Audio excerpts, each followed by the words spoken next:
ৰক্তৰে ৰঞ্জিত ধুবুৰী জনতাৰ তেজেৰে ৰাঙলী ধুবুৰী ৰাজপথ খিলঞ্জীয়াৰ ওপৰত শক্তি প্ৰদৰ্শন বৰ্বৰ আৰক্ষী বাহিনীৰ লাঠিৰে মৰিয়াই ফালি দিয়া হল মোৰ শান্তি সম্প্ৰীতি ঐক্যতাৰ কথা মুখ্যমন্ত্ৰী হিমন্ত বিশ্ব শৰ্মাৰ শাসনকালতেই এতিয়া অসমত যেন জুই লাগিছে চৰকাৰৰ স্বৈৰাচাৰী নীতিৰ সৈতে ভালদৰে পৰিচিত হৈছে অসমৰ জনগণ শেহতীয়াকৈ নিৰ্বাচনৰ গইনালৈ 6 মাহৰ ভিতৰতেই জনজাতিকৰণৰ প্ৰতিশ্ৰুতি দিয়া মুখ্যমন্ত্ৰী ডক্টৰ হিমন্ত বিশ্ব শৰ্মাৰ প্ৰতিশ্ৰুতিবোৰ এতিয়া ফুটুকাৰ ফেনত পৰিণত হৈছে শেহতীয়াভাৱে কোচ ৰাজবংশীসকলে দীৰ্ঘদিনৰ পৰা জনজাতিকৰণৰ দাবী তুলি আহিছিল চৰকাৰে প্ৰতিশ্ৰুতি পূৰণ নকৰাৰ বাবেই ধুবুৰীত চৰকাৰৰ বিৰুদ্ধে ওলাই আহিল হাজাৰ হাজাৰ লোক সাব্যস্ত কৰিলে তীব্ৰ প্ৰতিবাদ মহিমূৰ কৰিবলৈ প্ৰতিবাদকাৰীৰ ওপৰত জঁপিয়াই পৰিল আৰক্ষী শেহতীয়াকৈ এই ঘটনা পোহৰলৈ অহাৰ পাছতেই তৎপৰতা বৃদ্ধি পাইছে মন্ত্ৰী জয়ন্ত মল্ল বৰুৱাৰ খিলঞ্জীয়াৰ ওপৰত হাত দিয়াৰ বাবেই তাৎক্ষণিকভাৱে অ'চি দেৱজিৎ কলিতাক নিলম্বন কৰি ৰিজাৰ্ভ ক্লজ অ'চি চিৰঞ্জীৱ লাহনকো ৰিজাৰ্ভ ক্লজ কৰা হয় উল্লেখ কৰা প্ৰয়োজন যে ইতিমধ্যে ঘটনাৰ সন্দৰ্ভত উচ্চপদস্থ আৰক্ষী বিষয়াৰ বিৰুদ্ধে তদন্তৰ নিৰ্দেশ দিছে মন্ত্ৰী জয়ন্ত মল্ল বৰুৱাই জানিব পৰা মতে তদন্তৰ আওতালৈ আহিব SSP লীলা দলেও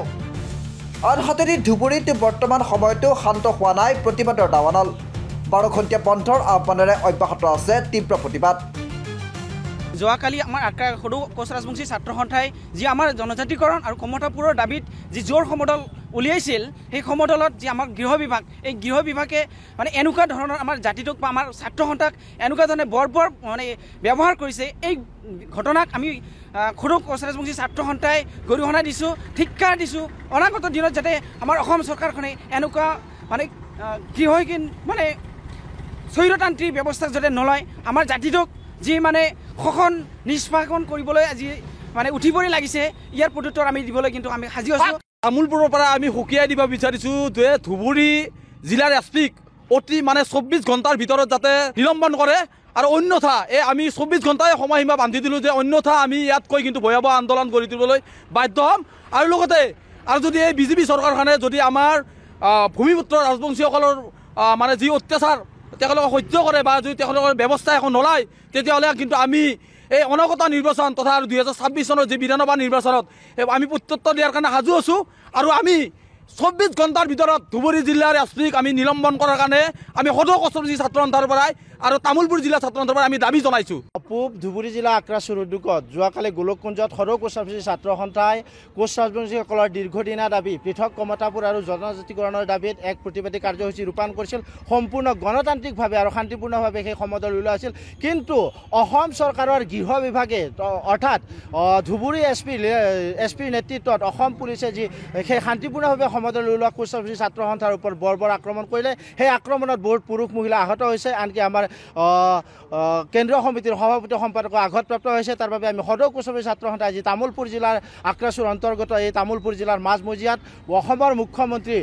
মাননীয় হিমন্ত বিশ্ব শৰ্মাৰ প্ৰতিমূৰ্তিৰ দাহ কাৰ্যসূচী ৰূপায়ণ কৰিছোঁ আৰু এই প্ৰতিমূৰ্তি কাৰ্যসূচী ৰূপায়ণৰ দ্বাৰা আমি অসমৰ মুখ্যমন্ত্ৰী তথা হিমন্ত বিশ্ব শৰ্মা তথা অসম চৰকাৰক সকীয়াই দিব বিচাৰিছোঁ যে অনতি বিলম্বে কোচ ৰাজবংশী ছাত্ৰ সন্থাৰ ওপৰত যি